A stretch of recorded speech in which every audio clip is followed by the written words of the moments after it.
passes even, and also try and get the ball out, use North, use Roberts to get over the gain line, and then get it to the flank and attack France that way, because they're very slow. Shane, how important is the battle in the midfield, where we've got 4 centre three-quarters? It almost seems absurd to say this. 4 centre three-quarters whose average weight is 17.5 stone. Well, I'm just glad I don't have to play against any of them today, that's for sure. It was always going to be a physical encounter, France and Wales, and certainly by picking these centres, they're certainly showing that as well. Players it's going to be a lot of physicality in that centre there, and we're going to see it all today. One piece of team news we must give you that only emerged about 45 minutes or so ago is that Alan Wynne-Jones is missing from the Welsh side because of a foot injury that he sustained in training yesterday. You can see Sam Warburton there, and he issued a warning to his teammates today, a lot of them over 30 years of age, and he told them that it's not quite the last chance saloon, but for a lot of them there's a sort of Damocles hanging over them if Wales underperform tonight, as they did in Dublin a couple of weeks ago. Jeremy, from a Welsh perspective, what are the key areas that they have to get right tonight that they didn't get 2 weeks ago? They made so many errors. There was crucial line-outs in key positions that lost them momentum. Too many penalties. They talk about Lydiate making lots of tackles, but he gave 4 penalties away. That's one man.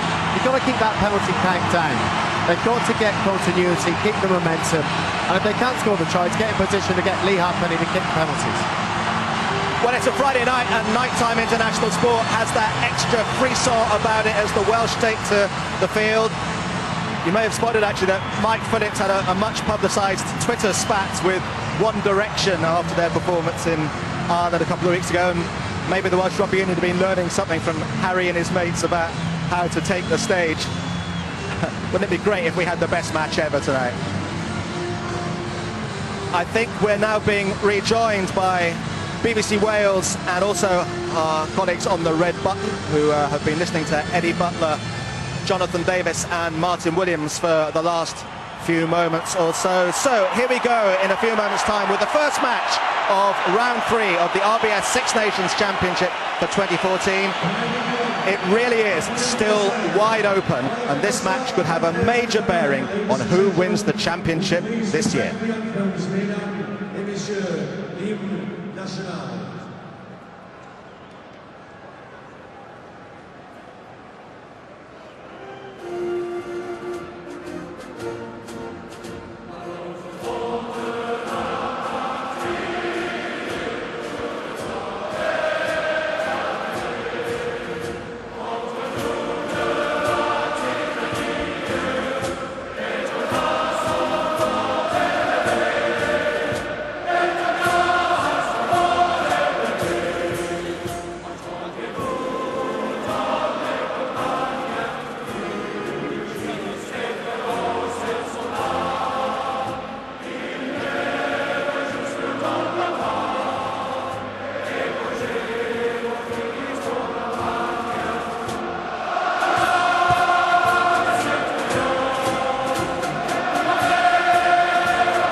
heat is turned up, lights on, sound up, music up, roof shut, Wales ready.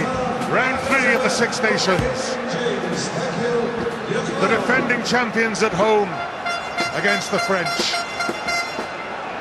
A late change in the second row. Jake Ball comes in to partner Luke Charteris. Alan Wynne-Jones out with a foot injury sustained yesterday. Still have another minute to kick off, okay? Behind the scrum, Rhys Wedd comes in for Mike Griffiths. George North moves into the centre. Liam Williams onto the wing. Wenceslas Loy comes into the French back row instead of Bernard Leroux suffering from concussion. Pascal Pay, the captain, from the second row. Same three quarters who played against Italy, brilliant in one golden patch, but not sparkling over a full 80 minutes. Andrew Coombs onto the bench for Wales. Reni Talles, outside half, on for the bench for the first time. Rhys Mack will win a first cap if he comes on. Alain Roland of Ireland, his last international before retirement beckons. Of course, the captain of Wales, Sam Warburton.